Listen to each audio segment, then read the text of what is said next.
Local Edition. My name is Brad Pomerance. I am so excited because this is our inaugural launch of Local Edition in the Coachella Valley. Yeah. You're our first guest, so congratulations, I guess. We're in Palm Desert today. Right around the corner is Indio. And Michael Wilson, you are a councilman in Indio. That's correct. Which I remember when I was a kid coming to Palm Springs was miles and miles away.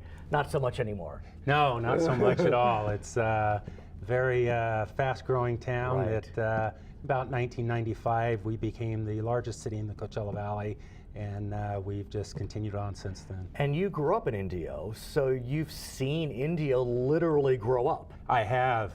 When I was elected to the council in '95, we were about 36,000 people, and today we're almost 90. And I understand you're going to hit 100 basically in the next year or two. Yes. Whatever it is. Yes. There's no doubt that what is driving the growth of Indio, there's a lot of things, but the festivals. Sure. I mean, forgive me, but those festivals have really become just iconic. Give us some history. How did Indio become the festival capital of California, if not America, and the world? Well, every city looks for an event or something to set their city apart and put themselves on not only the local stage, but the national, international stage. We kind of, because of the Date Festival and some other things in our community, the Tamale Festival, sure, we kind of took on the mantra of festivals. And through that, and through an experiment back in the late 80s, early 90s, Empire Polo Club signed an agreement with a group of promoters and held a concert. And that concert was wildly successful. Yeah, and one could say. Yeah, and because of that concert, that same trio formed their own company called Golden Voice. Right. And they launched a game plan of this festival, type of festival that was different, that was kind of eclectic, and that would be iconic. And today, 16, 17 years later, we have this thing called Coachella, Stagecoach, and Desert Trip. I'm literally rendered speechless because I just think about how Coachella has become such a huge part of kind of the cultural zeitgeist of the region, the state, and really the nation. It's amazing how Coachella has captured the imagination of just millions. Oh, absolutely, and it's been even surprising to us, and Golden Voice would tell you, right, it was surprising to them. What is it? I mean, I'm sure you've been. What is it? I mean, how do they capture such magic in a bottle? Well, first, you have to have location. Right. And the Empire Polo Club and El Dorado Polo Clubs, there's really no place like it. It's the biggest secret in the Coachella Valley, with the plush landscape and the carpet green grasses, and most of your festivals and concerts don't set up in a venue like that. And so I think not only the place and the location that it's held, but the style that the festival concerts present in the way Golden Voice puts it together, there's something for everybody in this Coachella or Stagecoach Festival type of music or genre that people kind of are attracted to. What has Coachella done for Indio? Coachella has greatly enhanced our community financially. Right. It has put Indio on the map economically for those that are looking to locate in the next best city in America. Well stated. And it has changed our community, like I said earlier, from a locally known to nationally and internationally known city.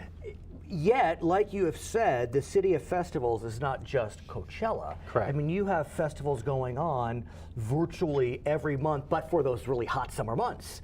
So 9 months of the year, there's festival and events going on in Indio. Absolutely. It's hard to believe, but 1.4 million people come to Indio just because of those festivals annually. I want to speak also about a recent vote by the citizens of Indio. Sure. Let's think about November and what was on the ballot in November. Sure. there were countless revenue measures on the ballot. You know, there was the extension of Proposition 30 on the wealthiest, for example. There was state bonds. There were local bonds. And in Indio, there was a sales tax measure. You were asking your voters to increase sales tax. Not easy to do. You needed 50% plus one to get it passed, but yet you received 70% of our residents felt that they could trust the city and the council well enough to support a tax measure. huge.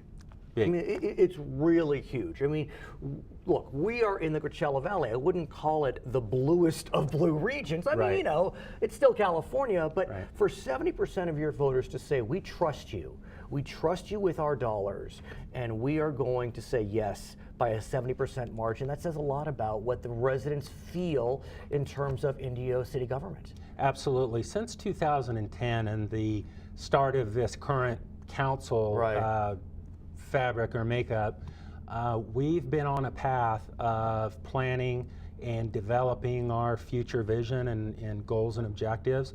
Every 6 months, we get together and set a new goal, set of goals and objectives, and we meet those every 6 months. So based on that and the trust that we've shown the community is being conservative with the general fund and the citizens' dollars, they felt that they could trust us. But be honest, did you expect 70%? I mean, No. that's remarkable. No, it was remarkable. We were looking at probably 55, 60%. So what will the money be used to do? Well, primarily, there's a couple of things. First, public safety. Public safety is foremost in any of our community, and ours is no different. We have a 911 system that's antiquated that needs to be replaced. We have, when you start talking about population and per capita, we need to increase our officers and our patrols on the streets. So we'll add those. Do you have your own police department, or do you use Riverside County Sheriff? We have our own police department. Okay, so that's a serious commitment. Yeah, so, and also our streets and roads. We are behind $6 million collectively every year in road maintenance. You're not alone.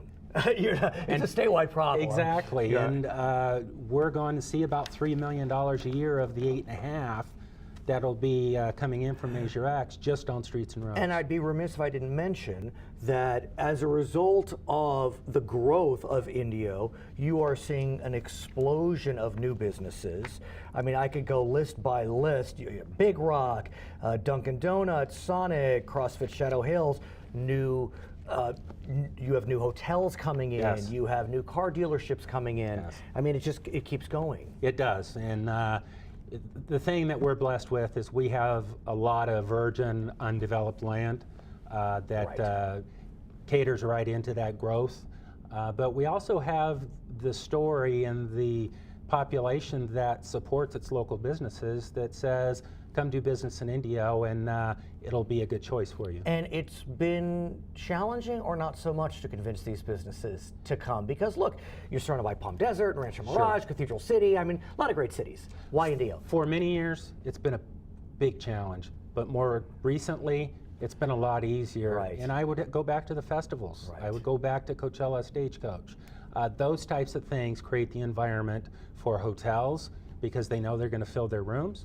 And being on the I-10 corridor with 250,000 travelers a day traveling the interstate, there's many reasons. Congratulations. Thank you. Really happy for Indio. His name is Michael Wilson. He is a councilman in Indio in the Coachella Valley where we are today. I'm Brad Pomerance. It's Local Edition.